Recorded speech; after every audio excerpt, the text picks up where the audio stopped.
ML வசந்தகுமாரியோட ஆடல் காணிரோங்கிற பாடல்ல ஒரு வரி வரும். நாரைக்கு முத்தி கொடுத்து,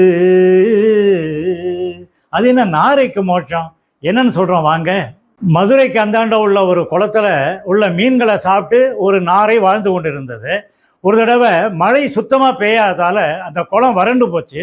உணவு தேடி அந்த நாரை வேற இடத்துக்கு பறந்தது. மதுரைக்கு அருகே ஒரு கானகம், அங்க ஒரு குளம், அந்த குளத்துக்கு அச்சோ தீர்த்தம்னு பேரு. அங்க மீன்களை பார்த்தது அந்த நாரை.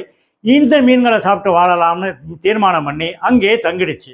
மறுநாள் காலையில அந்த குளத்துல சில முனிவர்கள் போய் நீராடினார்கள். அப்போ அங்க உள்ள மீன்கள் எல்லாம் அந்த முனிவர்களோட ஜடாமுடி, தாடி, உடம்பு இதிலெல்லாம் பட்டு துள்ளி குதிச்சு விளையாடிச்சு.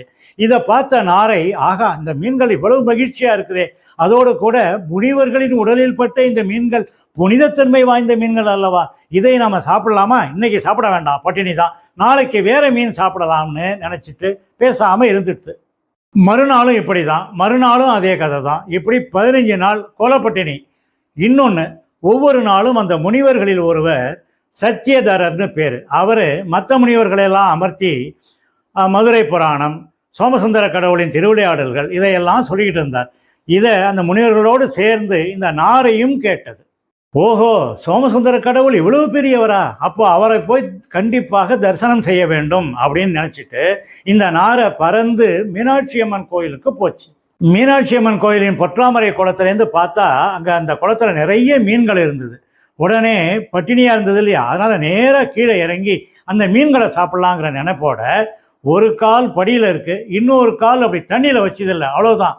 பொறி தட்டின மாதிரி ஒரு நினைப்பு வந்தது.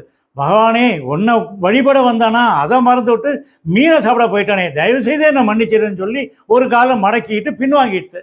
அந்த நேரத்திலே ஆகாயத்தில் ரிஷப வாகனத்தில் சொக்கநாதரும் மீனாட்சியும் காட்சி தந்தார்கள். பறவையே, உனக்கு என்ன வர வேண்டும் கேள் என்று சொன்னார்கள். நாரை சொன்னது, பகவானே எனக்கு பிறவி போதும், எனக்கு முக்தி அருளுங்கள். அதைவிட முக்கியமாக இன்னொன்று, என்னை போன்ற நாரை இனங்கள் வந்தால் உன்னை வழிபடுவதற்கு பதிலாக மீனை சாப்பிடத்தான் ஆசைப்படுவார்கள். அதனால் இன்று முதல் இங்கே மீன்கள் இருக்கக்கூடாது, இதற்கு அருள் புரியுங்கள் அப்படின்னு நாரை கேட்டது. அப்படியே ஆகட்டும் என்று அருள் புரிந்தார்கள். அதனால இன்னைக்கும் மதுரை பொற்றாமரை குளத்தில் மீன்கள் இல்லை என்று சொல்லுகிறார்கள். யாராவது போய் பார்த்தீங்கன்னா அதோட உண்மையான விஷயத்தை தெரிஞ்சு கமெண்ட் பாக்ஸில் கொடுங்க.